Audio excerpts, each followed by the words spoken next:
આપણી કિંજલ એના કરતા વધુ સમજુ છે. કેવું કઈ દીધું? સંબંધમાં પડેલી તિરાડ સોરીના સિમેન્ટથી સંધાતી નથી. એ દિવાલને તોડી નાખવી પડે. પૂર્ણ વિરામ. બસ.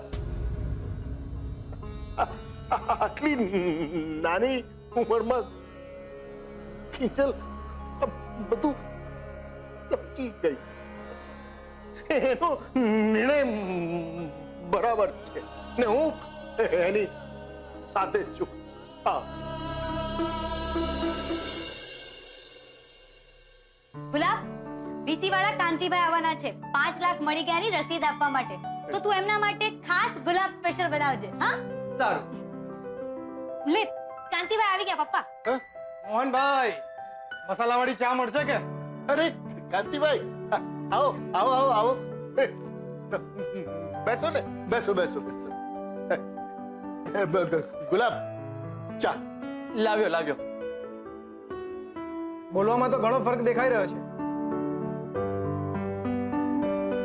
જીભ ઓછી થોથવાય છે. હા, આજકાલ પપ્પા સ્પીચ થેરાપિસ્ટની ટ્રીટમેન્ટ લઈ રહ્યા છે ને, એટલે. કાંતિભાઈ, જીભ છૂટી થઈ ગઈ પણ મગજ બગડવા લાગ્યું. યાદ નથી રહેતું આજકાલ. ધ્યાનથી દવા કરાવજો. ઓહો હો, વીસી પ્રકરણ જોવું પડશે રાઘવ. માસુકભાઈને કેવા કામ આવશે? કે ટેટો ફૂટે છે કે સુતળી બોમ્બ? તમારા માટે ગુલાબ સ્પેશિયલ. એ ગુલાબડી, ચા મારી માટે ચા લે આવ. આ શું છે ને મોટા ભાઈ, ઘણા દિવસથી ગુલાબના હાથની મસાલાવાળી ચા નથી પીધી. ભાઈ લાગુ મોટા ભાઈ. મોટા ભાઈ, તમે હજી મારાથી નારાજ લાગો છો? હે, મારી સામુએ નહીં જુઓ?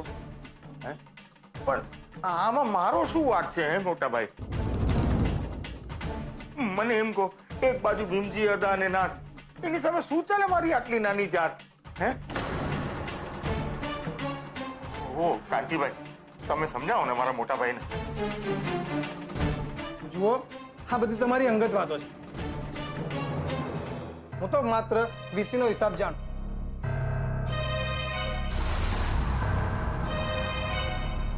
કિંજલ, હાલે વીસીના 40 મેમ્બરે કરેલી સાઈનનું કાગળ, જેમાં પૈસા મળી ગયા છે,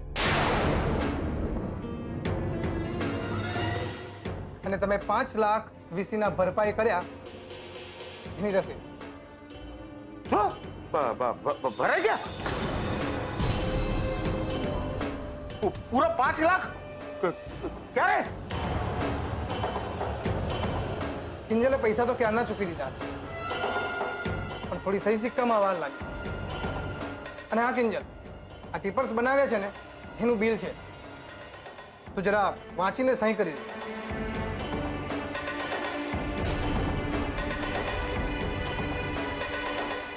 હાલો.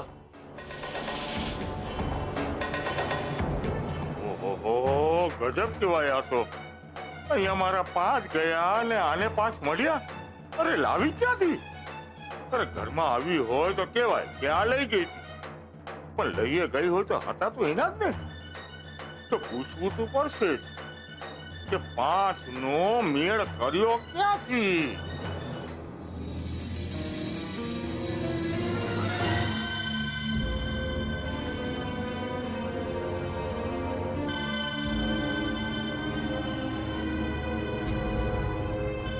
કાકા, આટલું બધું શું વિચારી રહ્યા છો? કઈ નહીં બેટા, પણ 5 લાખ આમ મોટી રકમ કહેવાય. હે, તે ચૂકવી દીધા એ બહુ જ સારી વાત છે, પણ ક્યાંથી ને કેવી રીતે કઈ સમજાવ્યું નહીં. લાગે છે તારે કોઈ હીરાની ખાણ હાથમાં લાગી ગઈ લાગે છે બેટા. કાકા, મારે મન મારી મહેનત અને મારા પપ્પાના આશીર્વાદ